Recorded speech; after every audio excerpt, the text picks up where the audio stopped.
19 जूनला शिवसेनेचा 58वा वर्धापन दिन साजरा झाला। वरळी डोम इथे शिंदेंच्या शिवसेनेचा तर षण्मुखानंद सभागृहात ठाकरेंच्या शिवसेनेचा सोहळा पार पडला। यावेळी एकनाथ शिंदे आणि उद्धव ठाकरे यांच्याकडून एकमेकांवर जोरदार आरोप प्रत्यारोप करण्यात आले। एकनाथ शिंदे यांनी आपल्या भाषणात आपला विजय हा घासून पुसून नाही तर ठासून झाल्याचं म्हणत ठाकरेंवर निशाणा साधला। लोकसभा निवडणुकीत ठाकरेंपेक्षा आपला स्ट्राईक रेट आणि मतांची टक्केवारी जास्त आहे, त्यामुळे खरी शिवसेना कोणाची हा निकाल जनतेने दिला असल्याचं एकनाथ शिंदे म्हणाले। तसंच काँग्रेस आणि मुस्लिम मतांच्या जोरावर ठाकरेंचे उमेदवार निवडून आले असं म्हणत त्यांनी ठाकरेंवर टीका केली। आता विधानसभेलाही लोक त्यांना त्यांची जागा दाखवून देतील असा विश्वासही शिंदेंनी आपल्या भाषणातून व्यक्त केला। तसंच ग्रामसभा ते विधानसभा असा विजयाचा नारा देत शिंदेंनी विधानसभा निवडणुकांसाठी सज्ज व्हायचं आवाहन शिवसैनिकांना केलं। पण एकनाथ शिंदे यांनी लोकसभेच्या आकडेवारीबाबत केलेले दावे आणि ठाकरेंवर केलेल्या आरोपांमध्ये तथ्य आहे का आणि विधानसभा निवडणुकीत शिंदेंचा प्रभाव कसा पडू शकतो पाहूयात या व्हिडिओमधून। नमस्कार, मी शार्दूल आणि तुम्ही बघताय बोलभिडू। लोकसभा निवडणुकीत शिंदेंनी महायुतीत 15 तर ठाकरेंनी महाविकास आघाडीत 21 जागा लढवल्या होत्या। शिंदेंच्या 15 जागांपैकी कोल्हापूर आणि रामटेक या 2 जागा सोडल्या तर इतर 13 जागांवर शिंदे विरुद्ध ठाकरे असा सामना झाला। या 13 जागांवर झालेल्या लढतीची आकडेवारी शिंदेंनी आपल्या भाषणात सांगितली। शिवसेनेच्या 19% 14.5% मतदार आपल्याकडे राहिला तर फक्त 4.5% मतदार ठाकरेंकडे गेला। 13 जागांपैकी 7 जागांवर आपल्याला विजय मिळाला।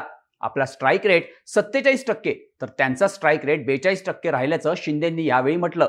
आता ठाकरे विरुद्ध शिंदे अशा 13 जागांवर झालेल्या सामन्यात ठाणे, कल्याण, मुंबई उत्तर पश्चिम, छत्रपती संभाजीनगर, हातकणंगले, मावळ आणि बुलढाणा अशा 7 जागांवर शिंदेंचे उमेदवार तर शिर्डी, नाशिक, मुंबई दक्षिण मध्य, यवतमाळ, वाशिम आणि हिंगोली अशा 6 जागांवर ठाकरेंचे उमेदवार विजयी झाले।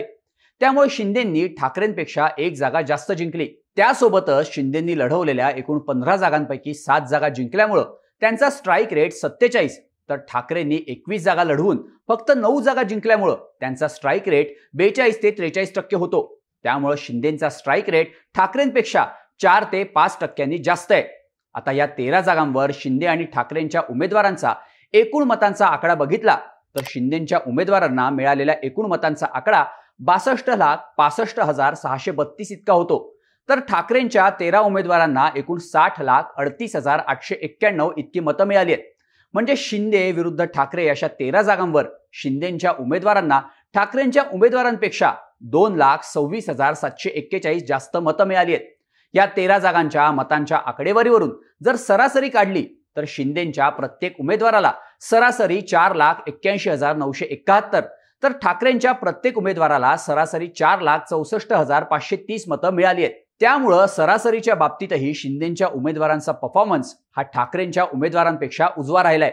तसंच शिंदे आणि ठाकरेंच्या उमेदवारांना मिळालेल्या लीडची तुलना केली तर ठाकरेंच्या शिंदेंविरोधातल्या विजयी 6 उमेदवारांना मिळालेले एकूण लीड हे 5,21,662 तर शिंदेंच्या उमेदवारांचं एकूण लीड हे 7,373 इतकं आहे। त्यामुळे शिंदेंच्या उमेदवारांना ठाकरेंपेक्षा 1,78,711 जास्त मतांचं लीड आहे। त्यामुळे ठाकरेंपेक्षा आपली कामगिरी सरस असल्याच्या शिंदेंच्या विधानात तथ्य असल्याचं दिसून येतं। यासोबतच ठाकरेंना काँग्रेसच्या मतदारांनी तारलं असल्याचा आरोपही शिंदेंनी ठाकरेंवर केला। आता ठाकरेंनी जिंकलेल्या 9 जागांचा विचार केला तर हिंगोली, शिर्डी, नाशिक, मुंबई दक्षिण मध्य, मुंबई दक्षिण आणि परभणी अशा 6 जागांवर काँग्रेसचा प्रत्येकी 1 आमदार आहे। काँग्रेस आमदारांच्या या मतदारसंघांतून ठाकरेंच्या उमेदवारांना लीड मिळालं असलं तरी ते लीड 50,000च्या आतच आहे। तसंच धाराशिव, यवतमाळ, वाशिम या जागांवर काँग्रेसचा एकही आमदार नसताना आणि इथे मवियाची विशेष ताकद नसतानाही इथे ठाकरेंचे उमेदवार विजयी झालेत। त्यामुळे ठाकरेंकडे काँग्रेसची वोट बँक शिफ्ट झाली असली तरी ती मतं एकगठ्ठा गेलेली नाहीत असं म्हणता येतं। पण बाळासाहेब काँग्रेसला गाडण्याचा विचार करायचे। ज्या काँग्रेसनं बाळासाहेबांचा मतदानाचा हक्क हिरावून घेतला त्याच काँग्रेसला मतदान करताना उबाठाचे हात थरथरले कसे नाहीत? काँग्रेसला आम्ही मतदान करणार म्हणणारे बाळासाहेबांच्या विचारांचे वारसदार कसे असू शकतात अशी टीका शिंदेंनी आपल्या भाषणातून ठाकरेंवर केली। त्यामुळे ठाकरेंना काँग्रेसनं तारलं असा मेसेज बाळासाहेबांच्या शिवसैनिकांमध्ये पोहोचवण्याचा प्रयत्न शिंदेंनी केला। यामुळेच मूळ शिवसेनेचा मतदार आगामी विधानसभेला शिंदेंच्या बाजूने वळण्याची शक्यता नाकारता येत नाही। यासोबतच मुंबईतल्या दक्षिण मुंबई, दक्षिण मध्य मुंबई या जागा ठाकरेंनी मुस्लिम वोट बँकमुळे जिंकल्याचंही शिंदे म्हणाले।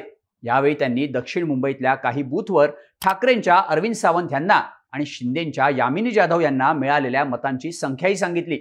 मुस्लिम बहुल असलेल्या भायखळा मुंबादेवी मतदारसंघातल्या अनेक बूथवर शिंदेंच्या उमेदवारांना सिंगल डिजिट तर ठाकरेंच्या उमेदवारांना ट्रिपल डिजिटमध्ये मतं मिळाल्याचं शिंदेंनी सांगितलं। मुस्लिम बहुल असलेल्या 33 पोलिंग स्टेशनवर ठाकरेंच्या उमेदवारांना 17,816 मतं तर आपल्या उमेदवारांना फक्त 187 मतं मिळाल्याची आकडेवारी शिंदेंनी सांगितली। दक्षिण मध्यमध्येही अणुशक्तीनगर, धारावी, ट्रॉम्बे इथल्या मुस्लिम बहुल मतदारसंघांतून ठाकरेंच्या अनिल देसाईंना चांगली मतं मिळाली आणि म्हणूनच राहुल शेवाळेंचा पराभव झाल्याचं शिंदे म्हणाले। मुस्लिम मतदार सर्वाधिक असलेल्या भागांमधून आपल्याला फक्त 1% तर ठाकरेंना 99% मतं मिळाल्याचं शिंदेंनी जाहीर करत ठाकरेंचे उमेदवार मुंबईत कोणाच्या जीवावर जिंकले हे वेगळं सांगायची गरज नसल्याचं शिंदे म्हणाले। पण तरीही मुंबईत आपल्या उमेदवारांना ठाकरेंपेक्षा चांगली मतं मिळाल्याचं शिंदेंनी सांगितलं। तसंच ठाकरेंच्या उमेदवारांच्या प्रचारात पाकिस्तानचे हिरवे झेंडे दिसणं, ठाकरेंनी भाषणात हिंदू शब्दाचा वापर टाळणं हे मुद्देही हायलाईट करत ठाकरेंची शिवसेना मुस्लिम धार्जिणं झाल्याचं नरेटिव्हही मांडण्याचा शिंदेंनी प्रयत्न केला। यामुळे मुंबई पट्ट्यातल्या हिंदुत्ववादी आणि मराठी मतदारांच्या मनावर त्याचा प्रभाव पडण्याची शक्यता नाकारता येत नाही। वर्धापन दिनाच्या आपल्या भाषणातून शिंदेंनी ठाकरेंवर निशाणा साधतानाच भाजपलाही इशारा दिला। 15 पैकी 12 जागा जिंकण्याचा आपल्याला विश्वास होता, पण 5 जागांवर पराभव कशामुळे झाला याबाबत मी जास्त बोलणार नाही, कारण आपल्याला महायुतीसोबत विधानसभा लढायची आहे असं शिंदे म्हणाले। आता नाशिक, यवतमाळ, वाशिम, हिंगोली अशा जागांवर शिंदेंवर दबाव आल्यामुळे उमेदवार बदलणं, उशिरा उमेदवारी जाहीर करण्याचा फटका शिंदेंना बसल्याचं सांगितलं जातं। पण शिंदेंनी लोकसभेला दाखवलेल्या परफॉर्मन्समुळे विधानसभेच्या जागा वाटपात शिंदे आपली बार्गेनिंग पॉवर वाढवणार यात कोणतीही शंका नाही। ज्या जागांवर शिंदेंचे विद्यमान आमदार आहेत त्या जागांवर भाजपकडे प्रभावी उमेदवार नाहीत, त्यामुळे त्या जागांसोबतच जिथे शिवसेनेची ताकद जास्त आहे त्या जागाही शिंदे महायुतीत आपल्याकडे मागू शकतात। थोडक्यात शिंदेंनी वर्धापन दिनाच्या भाषणातून आपण विधानसभेतही ठाकरेंना शह देण्यासाठी सज्ज राहण्याचं आवाहन शिवसैनिकांना केलंय। तुम्हाला काय वाटतं? विधानसभेला शिंदे ठाकरेंना शह देणार का? तुमची मतं आणि प्रतिक्रिया आम्हाला कमेंट करून नक्की कळवा आणि अशाच माहितीपूर्ण व्हिडिओजसाठी बोल भिडूच्या YouTube चॅनलला सबस्क्राईब करायला विसरू नका।